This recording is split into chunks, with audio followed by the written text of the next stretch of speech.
brand is a logo and I'm going to put it everywhere. Like, no. That's not brand. Brand is much deeper than that. Brand gets you on the radar. Brand tells you what this is about. Brand tells you how you're different, how you're unique, and what you can deliver. And when you are ready, when you are in that space to make a selection, to consider and choose, that's where brand really comes into play, because then you're in the consideration set. Now, obviously, you have to deliver on that brand experience throughout the funnel, especially when you are a customer or a client. That's where also the brand plays a huge role, because you're delivering on that brand promise in every interaction is really important. I learned that at Harley, but brand really softens the beach.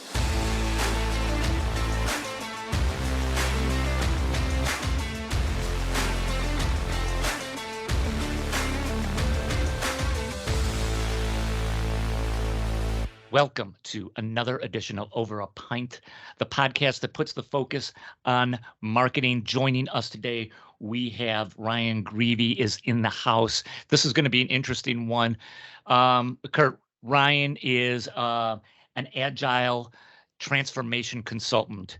She is going to be going deep into the space of agile marketing, which is super interesting. I got to be honest, this is something that I don't know a lot about. So when we started talking, it was like, you got to be on the pod for sure talking about it. But Kurt, this is just having Ryann on is like, this is why we started this podcast. Marketing is changing so damn fast. It's evolving so quickly. And it's like, how do people stay up to speed with what's going on, with what's happening, with everything that is changing, in this crazy business? And today we're going to break it down just a little bit. But before we do, joining me today is Mr. Kurt Lingle. Kurt is the VP over at Celtic Advertising, located in Milwaukee's 3rd Ward. I'm Pat McGovern, Director of New Business Development over at Acedia.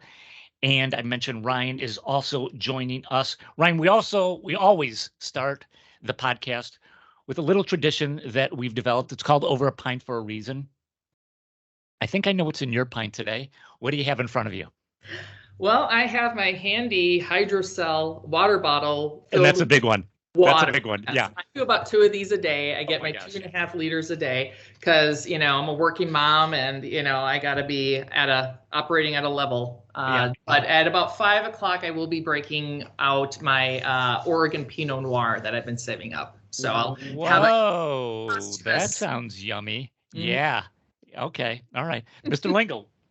Well, I'm kind of in the same shoes a little bit. I'm actually in between meetings on the road right now. So I have a water and a coffee, but I can promise you this, later this afternoon when my meetings are done, I'm breaking out something. I'm going to probably go for, let me think here, Pat.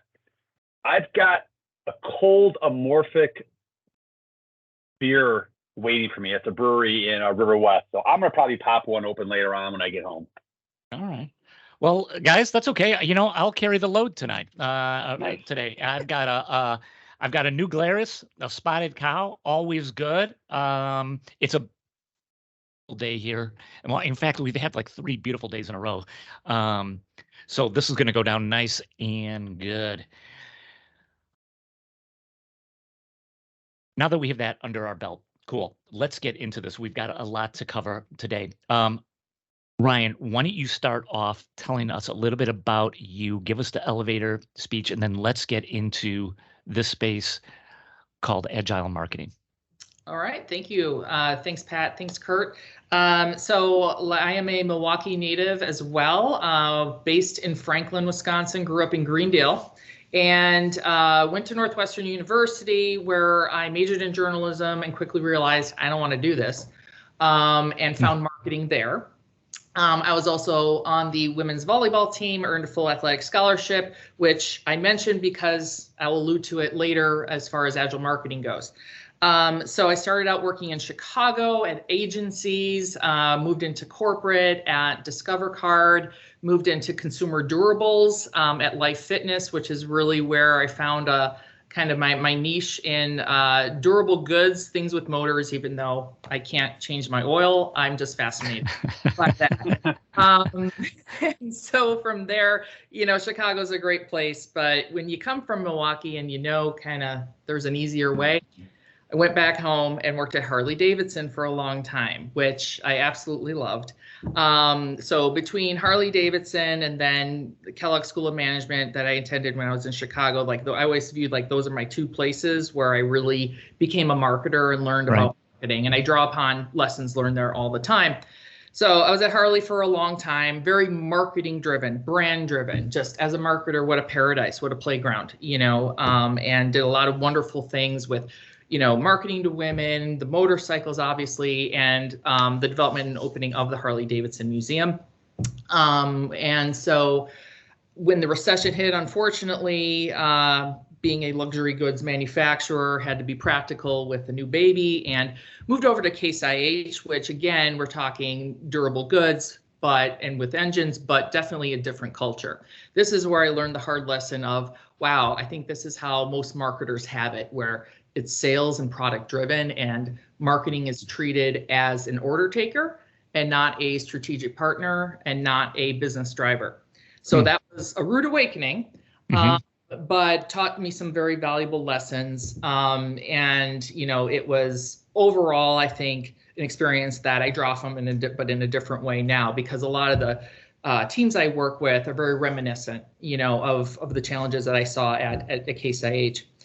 So I moved from there to a unique opportunity at Bader Rutter, one of our big agencies here in Milwaukee, and then they also are in Chicago, where I led their marketing and business development, which I think as a marketer, not only is important to get agency experience, right? So you can have that empathy and be a better partner to your agency partners, consultant partners, but then also to getting that taste of sales and business development, which you well know, Pat. So missed the corporate side, moved into another marketing role at Advocate Aurora Health, or it was at Aurora at the time, and went through my first merger. So I got that stripe.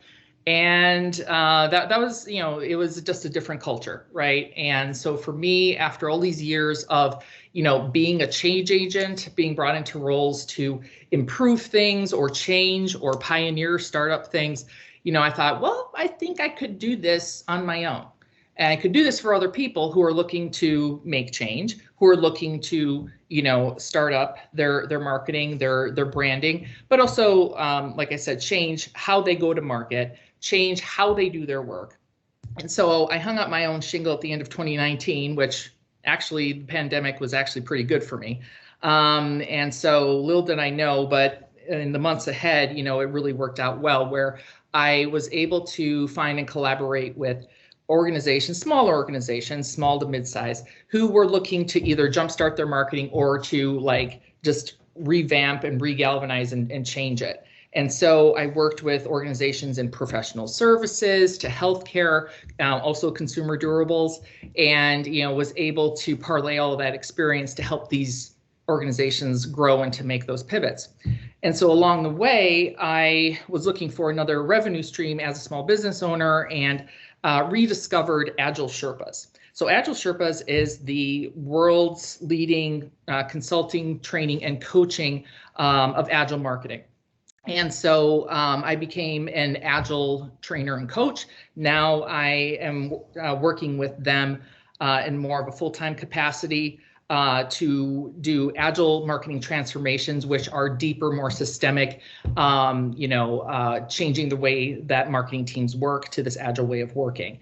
And so I'm doing that now, as well as I still am working on my own business, Airlin Consulting, where I focus on brand and marketing strategy and change management. Awesome. There is a ton there. So let's just pick through this, okay? Sure. And unpack this So I want to just back up a little bit, Ryan, and talk about, you've had both agency and as well as client experience, which I always find is very, very cool, that you have that when we talk to people that have that kind of background. In your words, just kind of sum up, what were some of the takeaways that you got from being on the client side that you took to the agency side? And what are the things that you took from being on the agency side that, boy, I wish I would have known that when I was on the client side, or then when you went to the clients, right? Yeah. Yeah. When people ask me like, oh, I want to get into marketing, where should I start? Or my son or daughter wants to do this. I always say, make sure they get experience in both. And I start out with, I recommend working at an agency. You're young, you don't know better. You are just like there to work and learn and grind. And so for me, that's, again, bias. That's how I started. But I found myself the lessons I learned at an agency that I carried through in my corporate experience. And even when I returned to the agency side with Bader Rutter, I really appreciated as a client and had empathy for what the agency team was doing and thinking. It helped me, one, become very mindful of my words. Mm-hmm.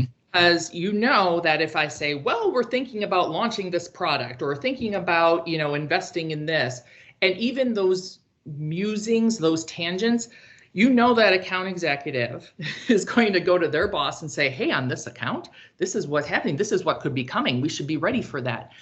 Just being a good partner, right? But these are man hours. These are conversations. These are people's livelihoods. Like, really be mindful of what you say and really give clear guidance, give clear input, so that the agency knows where they stand and they know what they have to do so they can do the best work for you as possible and not get distracted with what ifs. And, changes are going to happen. I know people change their minds, but that murkiness, just minimize the murkiness that they have to wade through as well, but also take seriously what you say, because there's a lot of gravity behind what clients say that the agency takes seriously.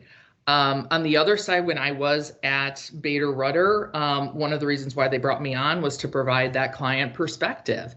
And there are times when, as an agency, you may think, well, this would be really cool if we could do this or try this, but also understanding that sometimes, like, hey, the marketer, they may not be able to do that, not because it's a bad idea, not because they don't like it. It's because they're in a culture where they really have to be selective in how far they can push the envelope. They may have, to get a couple more wins before they can do something like that.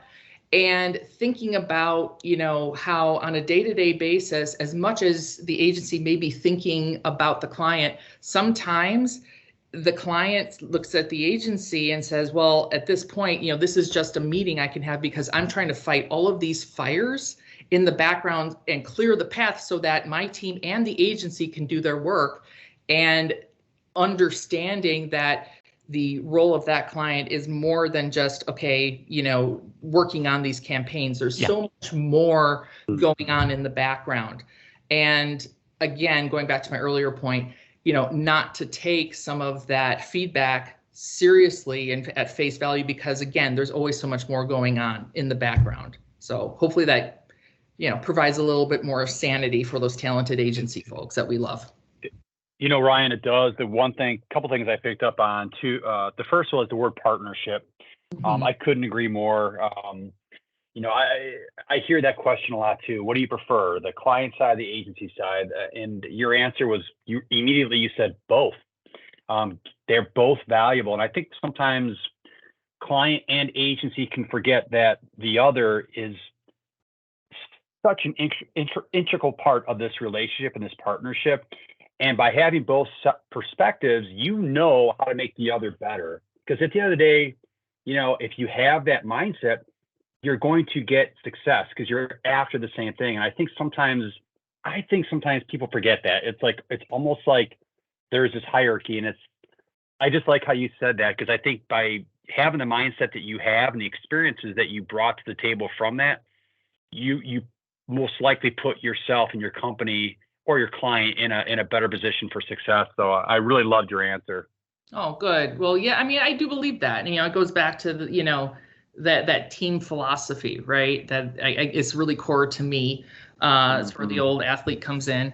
But I also think too, what I found interesting more so now as a consultant is that, for the client, they really look to those partners to help advance their agenda, because I literally had a client say to me, I would love to tell them this, but they need to hear it from a third party. They need to hear it from you. And so in that way, it is very much a partnership. And even though sometimes as an agency or as a consultant, you may not feel like, you feel a little powerless, right? Because you're not the one putting the rubber stamp on. At the same time, though, you do have more power than you think, because that client needs you in order to, make the move that they want to make and make the progress they want to make, which then ultimately benefits you as well. Before we get into agile marketing, I want to spend a little bit of time, Ryan, and just unpacking your thoughts about brand.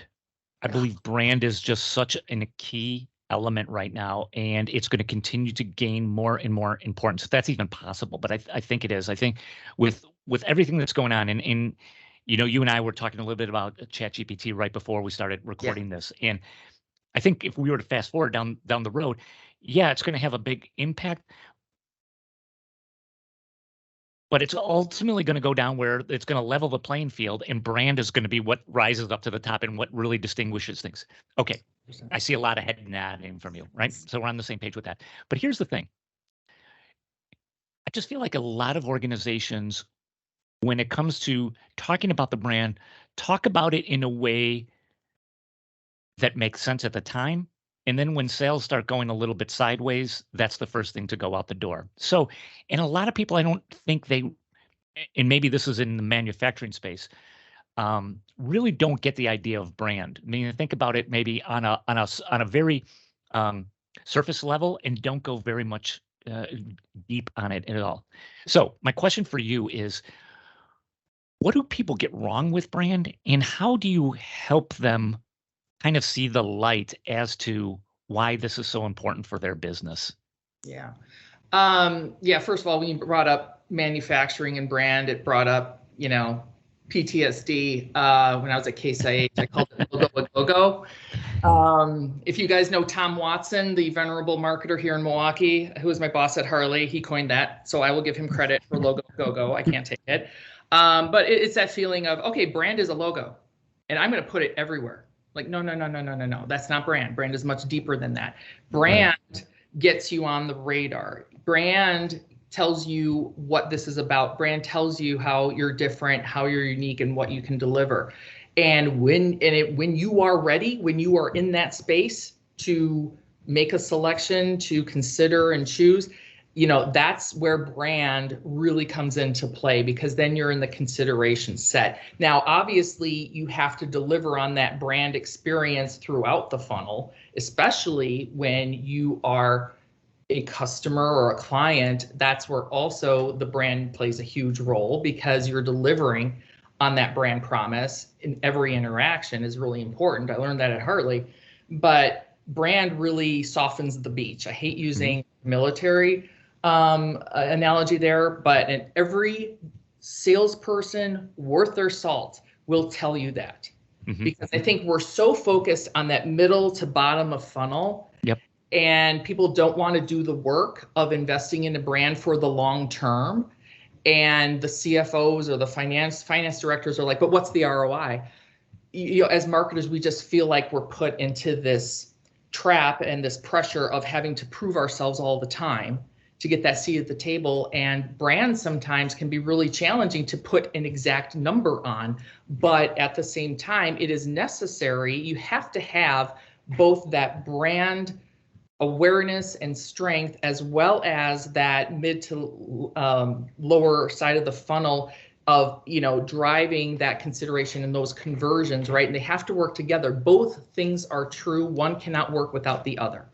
And so for marketers, getting that alliance, I'm a big on alliances, because sometimes I think marketers are kind of lone wolves in certain organizations. You got to align with your, salespeople. You got to align with customer service, even product, to really make that case for, hey, it is the entire funnel. Brand is not only that entry point, but it also then is really that cohesive thread that goes throughout the funnel, and also is that spur, that impetus to the repurchase as well. I mean, obviously there's other factors. It takes a village, but really I think it starts and ends with brand. But I think as marketers, we have to be able to better tell that story and get our alliances together to be able to come together and tell that story collectively. So Ryan, how do you do that then? How do you cross that chasm in when you're working with an organization that may be part of the way there, but they need some help, right? They need some help getting across the bridge of, and uncovering why. What's in your toolbox that shines a light and goes, oh, so that's it. Yeah. Yeah. I mean, things that, have worked in the past for me, especially like if you have a challenger brand, right? Yep. I think there is a recognition, okay, I'm going back to Case IH. We had John Deere, and that was our big competitor. And I made a joke, like we should have those WWJDD bracelets. What would John Deere do? Because it was always referred to. I'm like, well, how do you think they're having this? Why are we always talking about them? Because they have a hell of a brand. Right. It's invested over, and again, you can't replace 100 years and do it in a year. We all know that. But at the same time, getting people to recognize, like, okay, there is a reason why, we are looking at this competitor and going, okay, why are they in that position, and really thinking about it. But also, really educating yourself, I think, as a marketer to understand, like, what is that language that the sales team is looking for, the finance team is looking for, in order to not just go and, give your brand and marketing spiel, but to really understand, if we're empaths as marketers and put ourselves in the shoes of our client, of our customers, let's do that for our internal customers as well, and understand what they're looking for, and have that transparency of, like, this is what my vision of where we need to go. This is the plan. CFO, what do you need? What do you need to see? How do I need to make this case? And be collaborative. Don't be in your silo. Don't be in your ivory tower, and build those relationships and share. It's a risky thing, right? Especially depending on your culture. But I think you have to have that transparency so you can get that feedback and build that partnership to understand what they're looking for and speak that language. Because at marketers, I think one of the things that always frustrated me was, like, sometimes we have our own language of acronyms and buzzwords, and very sensitive to that. And we get caught up in our own BS, right? And we got to stop doing that. We got to speak the language of business, and we have to develop those relationships to have that transparency, create that visibility, and share and collaborate. Right. And that's what, right. Not to segue, but Agile is also a large part of, and one of the things that attracted me to it. So, well, that's great, and let's segue into that. Thank you for that for that baton handoff right there. So, when I think of Agile, when you and I were first touching base and talking about this, I immediately was starting to think of kind of the lean manufacturing, right? The kind of that and that whole process. Talk to us about Agile marketing. What is it? How is it different? Yeah. Right. And is it related to lean at all? Or is that just, so take the mic and educate us, will you? Okay. So, Agile, we hear a lot about it because I think, when we hear the word Agile, it's like that cartoonist cartoon, if you guys follow it from on LinkedIn. But it depicts a leader talking to his team. And you see, the sales chart, trending downwardly. And he said, well, we didn't really have a plan. We really didn't measure anything. And this is our result. Let's just say we were being agile. And it's like, oh, no, that's not what Agile is. We're not making this up as we go along.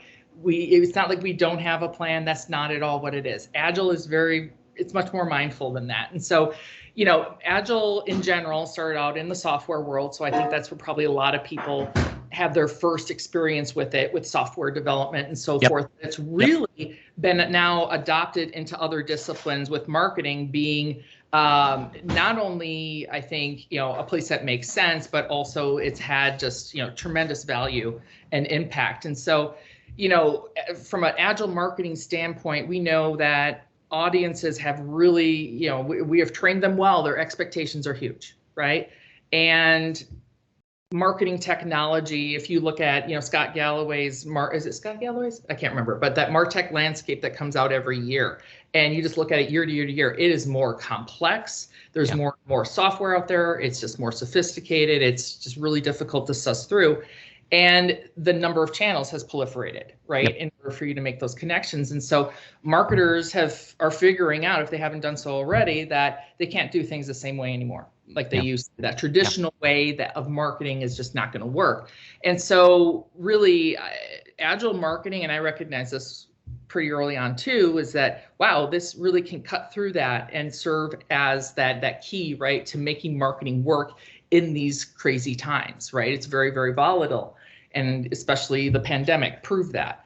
And so it's not just, agile marketing is not just doing more faster. It's not just doing more faster. It's really, and it's not flying by the seat of your pants and doing things without a plan. Not even close. It's really that long-term application of agile values, principles, and methodologies to manage and improve the way the marketing team gets stuff done, as well as it enables marketing to prove its value to the organization. And that latter part, as much as the operations person in me loves the getting stuff done, it's business value that really speaks to me personally. And I think is a gap for a lot of marketers, is proving the value of what they do to earn that seat at the table, to have that strategic voice. And so it's different than traditional marketing because it's really focused on, frequent releases and not working on a campaign for 6 months and gosh, I hope it works when we launch it, right? It's about experimenting and trying things. I think marketers too, we fall victim to, perfectionism. And so this is about experimentation and learning and progress over that perfection. And it also is about ruthless prioritization. There are things that are asked of us on a daily basis as marketers where I know, even though sometimes you get into be a well-oiled machine, I know we all have done it and stop and go, what is this really going to do? How's this really going to help the business? But ruthless prioritization can help with that. And then ultimately at the end of the day, agile marketing is about customer centricity. You have that relentless commitment to the customer, and you're looking at things through the lens of, okay, what are we trying to do for the customer? What do they want to do? What is their ultimate goal? And all of the work is positioned in that way and ladders up to that customer goal as well as the goals of the organization. So Ryan, let me kind of dissect that a little bit, because you talked about agile in marketing in terms of some key pillars, what I heard, right? You talked about it in terms of operations, getting more stuff done. You talked about it in terms of being able to provide the value to the C-suite of marketing and really having a spot at the table, right? And then you closed out here with talking about of being the advocate and really understanding and what you're doing for the customer, right? As you come into an organization, is that the sequence that you go through in order to implement agile within an organization? Do you have to look at it that way? Because it seems like if you try to take on everything at once, maybe that's, trying to eat the elephant all in one bite. But I don't know how, explain like, okay, you get the assignment, you're coming in. Yeah. You've got your briefcase and your PowerPoint deck, and what happens? Yeah. It's not eating the elephant all at once. It is really bite by bite, but in a very intentional way.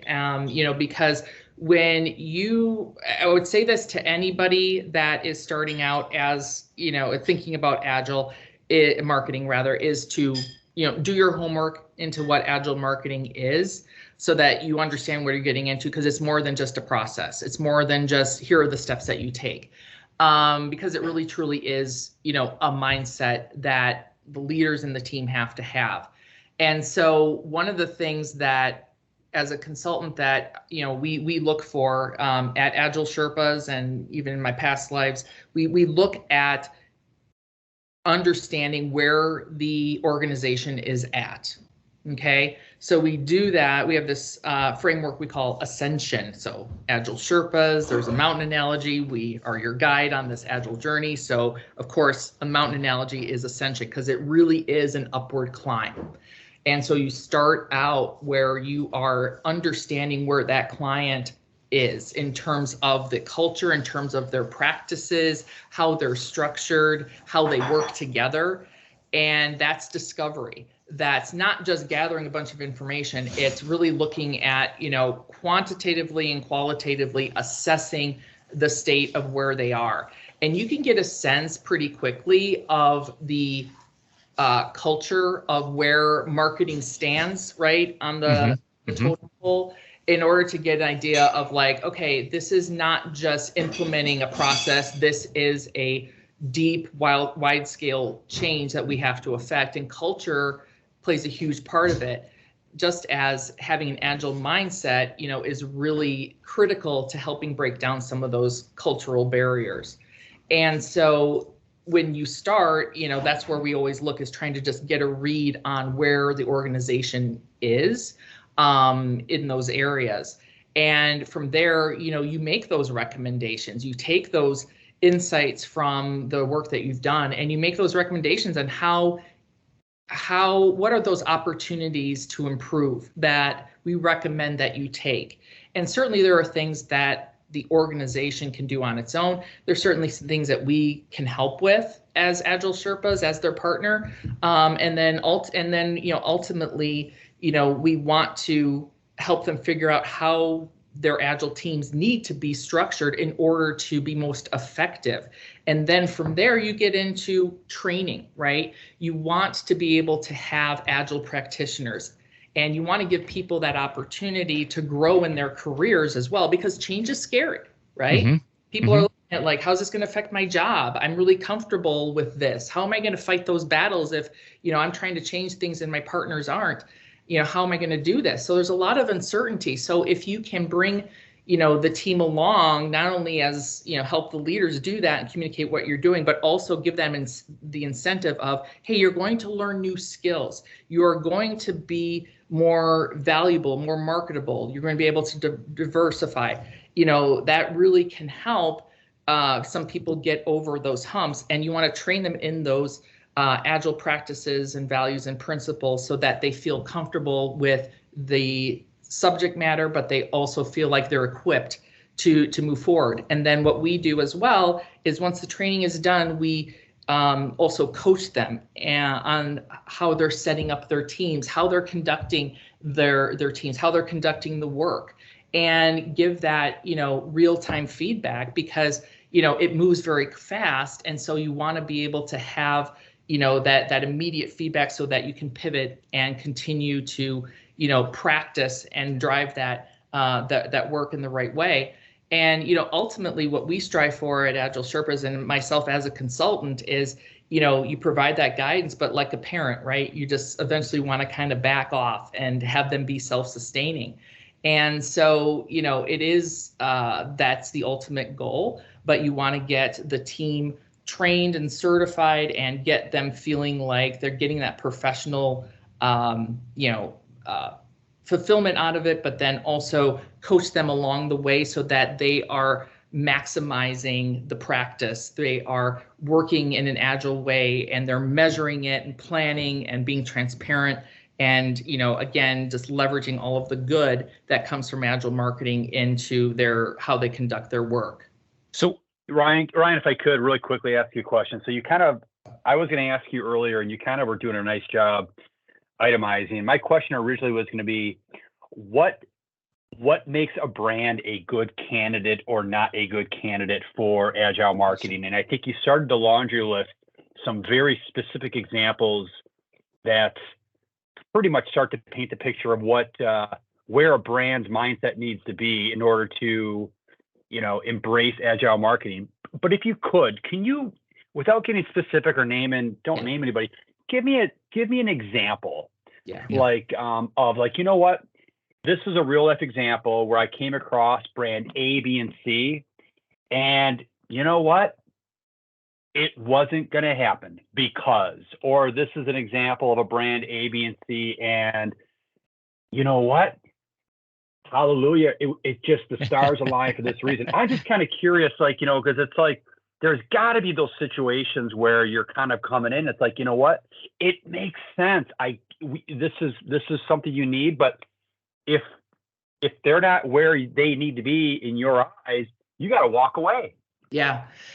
Well, that's where, mindset comes into place, right? It really is. And, I think when we're best positioned to really make a positive difference is, when that mindset is there, either with the marketing leader or across the organization, and that, things like a new CEO or even a new CMO coming in, right? I mean, that's a typical opportunity for any, agency or anything like that is like, okay, there's an openness to change. Right.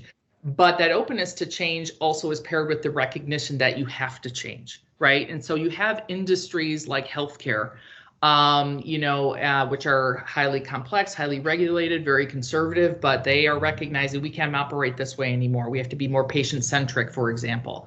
And so when there is that recognition, particularly in the upper echelon of the organization, that really can help folks like us, like Agile Sherpas, to be able to come in and have an open audience, a willing audience, to work with. Now, I'm not saying that it opens up the lanes for everybody, right? Change is difficult. Not everybody may be in sync, even with the larger organization, or even people on the marketing team may not be in sync, but it makes it a lot easier and kind of, waxes it a little bit to make it a little bit easier.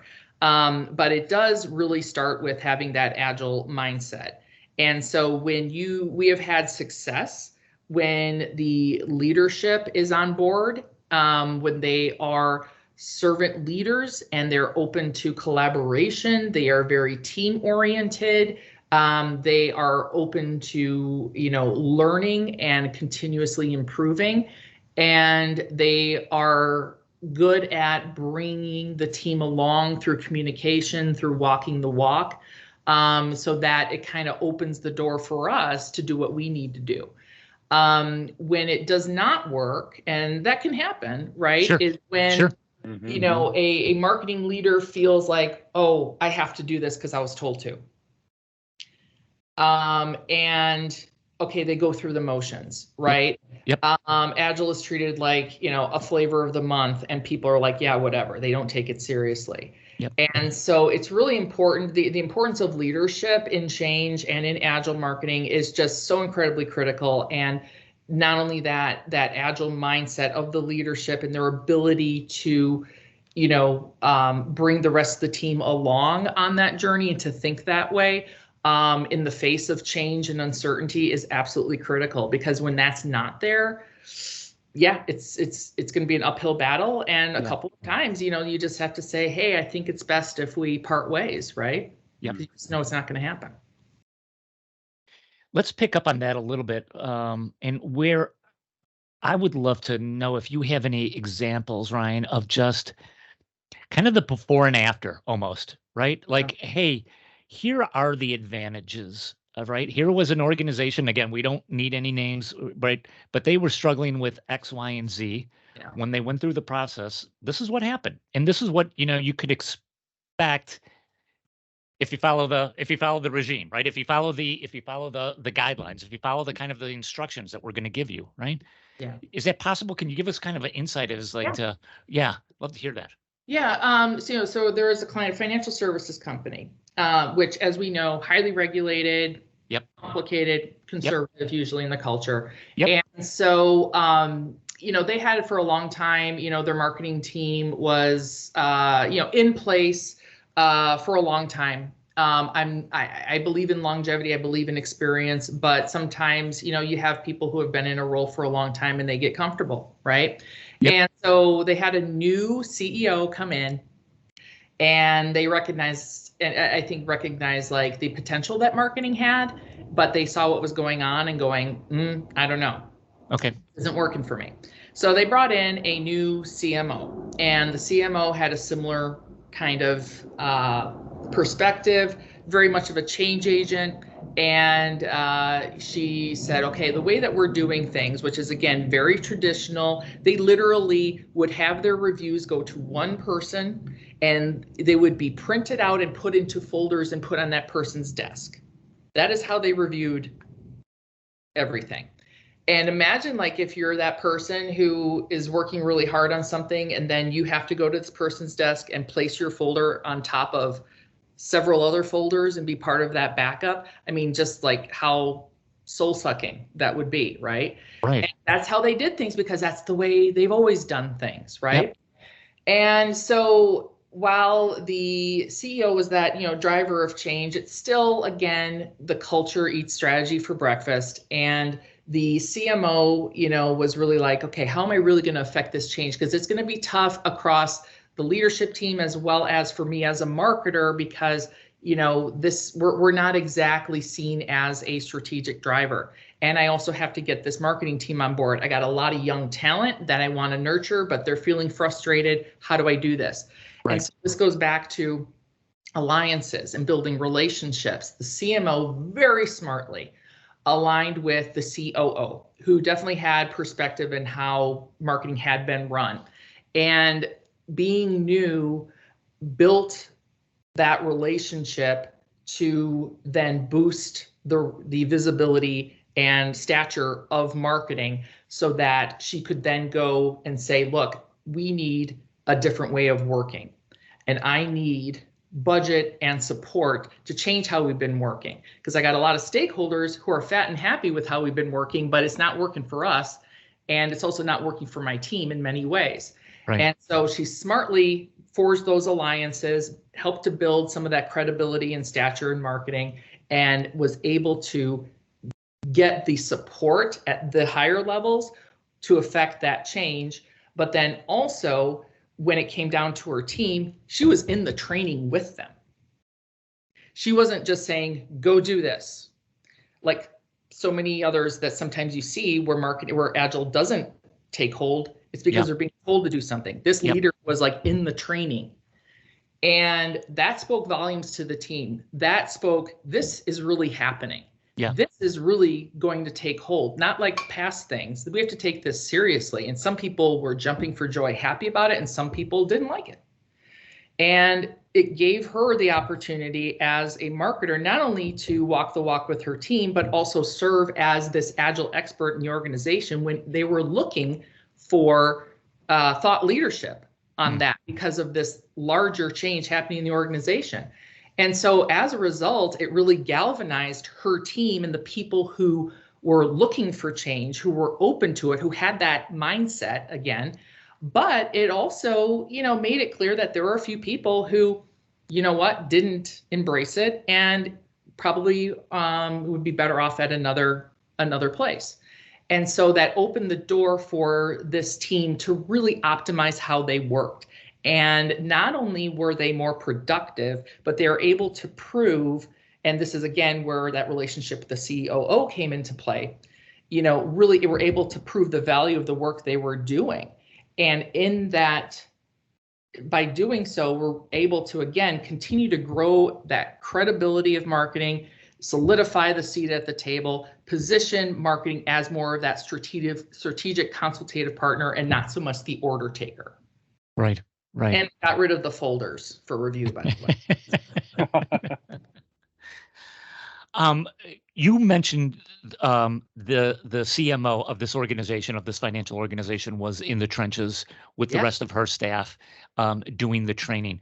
When you talk about the training, Ryan, what kind of training are we talking about? What can you describe that a little bit? Yeah. So at Agile Sherpas, we are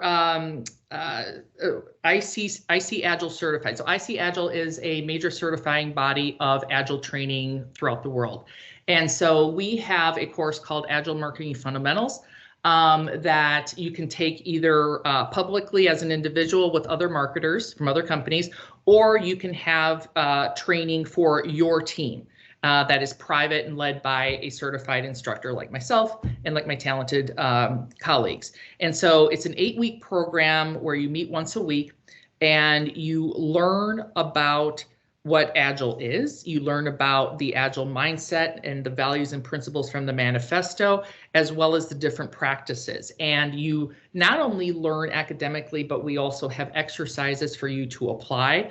What you're learning about the different frameworks like Scrum and Kanban. You're learning about the different events like retrospectives and sprint planning. And it really brings to life the day-to-day practice of working in an agile way. And yes, there's a little bit of homework. That's okay.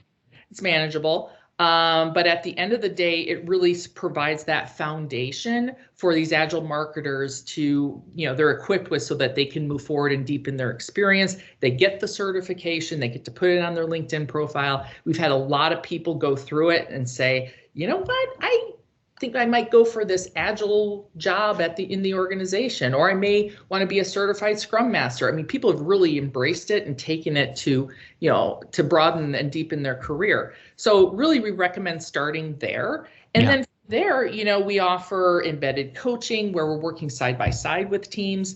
We have a jumpstart program. So there's a lot of different ways that people can, experience agile marketing and get trained and grow in their expertise.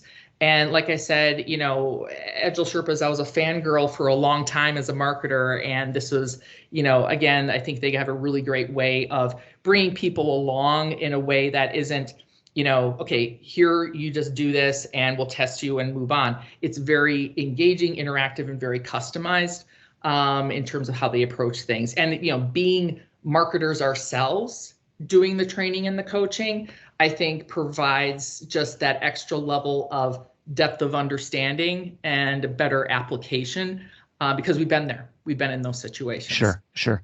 You, when you're talking about this, it sounds very cool. I know we're going to have some small business people out in the audience listening to this. Is there a size limit? Is there like, hey, this could be, is this for every organization that's out there? Or do you say, look, this is probably, medium to large? Give me a sense as to if somebody what's the budget on this type of thing, right? I mean, could anybody take this on or no? Yeah, no, I think, when it comes to like what Agile Sherpas does, yes, it's larger organizations, right? Yep. Especially when you get into more of a greater Agile transformation, which is a lot of the work that I do. And so, yes, there is. But I think if you're a small organization or small business owner, I think that there are things that you can do to start to practice Agile on your own. If I were a small business owner, I would want to start with, first of all, learning about Agile marketing, right? So Agile Sherpas is a great resource. Agile Marketing Alliance is a great resource of just content, right?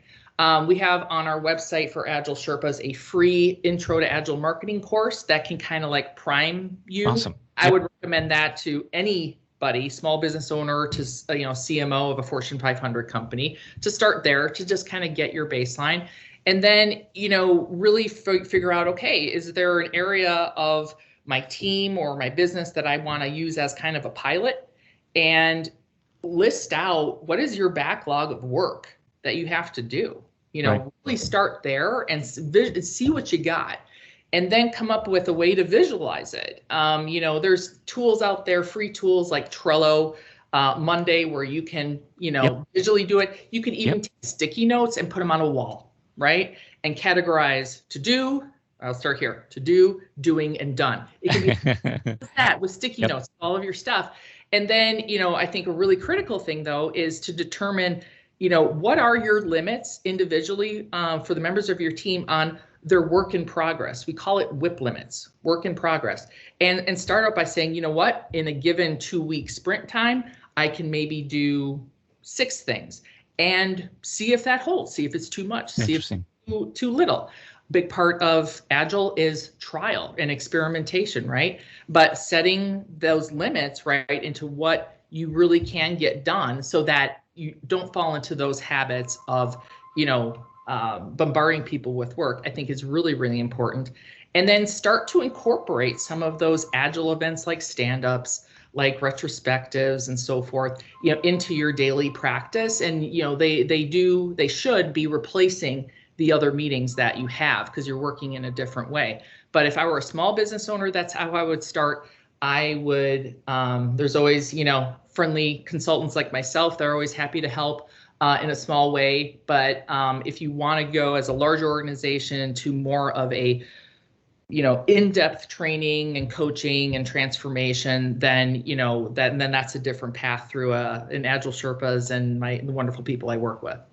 Well, before we take off, Ryann, I want to ask you, because you've got such a rich background and you've done so many things throughout your career, look into your crystal ball, get your magic 8-ball out. Where's the marketing space going? What do you see happening? What are the big changes that are occurring? Obviously, ChatGPT is going to be big and, AI, but where else do you see things shifting and moving? Where's the puck going? I'd love to get your hot take on that. Oh my goodness. Yeah, I think marketing, really is become such a tough job because, one of the things that always attracted me as a marketer was I always felt like I was using both sides of my brain. I could be creative, but I also needed to be analytical. Right. And I think that the pressures, on marketing to have those capabilities and the proliferation of channels and technology and the landscape just being so much more competitive, I think it's just kind of put that on steroids in a way. And it's really challenging. And so I think that, as a marketer, one of the things that I would look to if I were back in corporate would be, how I can do a better job for my team of telling the story of value that I bring. And like I said earlier, understanding what the COO, the CFO, even CEO are looking for and what their expectations are. I think that's going to be important to know if you're looking for a job, as well as when you're in the job, how can I make this work so that the value of marketing is something that we have a clear shared understanding of and that I can work with my team on delivering. And so things like, what tools do I have at my disposal? Things like ChatGPT, I kind of got mixed feelings about it, but it can automate a lot of mundane things. Right. It can take out a lot of busy work. And I'm trying to be sensitive because some people have, their jobs have been content creation. Their jobs have been, doing the things that ChatGPT can do, but redeploy those resources to work on things that truly matter and that are more strategic in nature and are more aligned. Maybe it means, spending more time with sales and building those relationships. It's all about how can you take these tools that you have like ChatGPT and AI and use them to benefit the team rather than instead of or replacing, so that the team can focus on the work that's going to deliver value. And things like Agile Marketing, the more modern way of working. I think that, the CMO of today is not only that unicorn, but also has to be that strong leader who can see, what needs to be done and have the courage to take it, but also is really looking out for the best interests of the team and can articulate that vision, but also, find those partners, find those means to get them there. And going back to Agile Marketing, I think that is one of the paths I think that, marketing needs to take in order to remain relevant, because it's all about showing your value now. And the pressure is higher than ever and marketers are in the hot seat. So I would say use those things and be open to making those changes that you have to make in order to, again, strengthen your seat at the table. Ryann Greve, thank you so much for being on Over a Pint. This was great having you. You have got the last word. So where do people find out more about you? How do they get in touch with you? This time is yours, so have at it. All right. So Ryann Greve, you can find me on LinkedIn, Greve. I also, through my consulting handle, Airlin Consulting, Aarlin, for brand and strategy, strategy and marketing strategy work. But Agile Sherpas, if you're looking on the subject of Agile marketing, AgileSherpas.com is, a great partner, and we'd love to work with you. Thanks again for being on the pod. Great. Thanks, Thank you, Ryann. Take care, everybody. Cheers. Cheers. Cheers.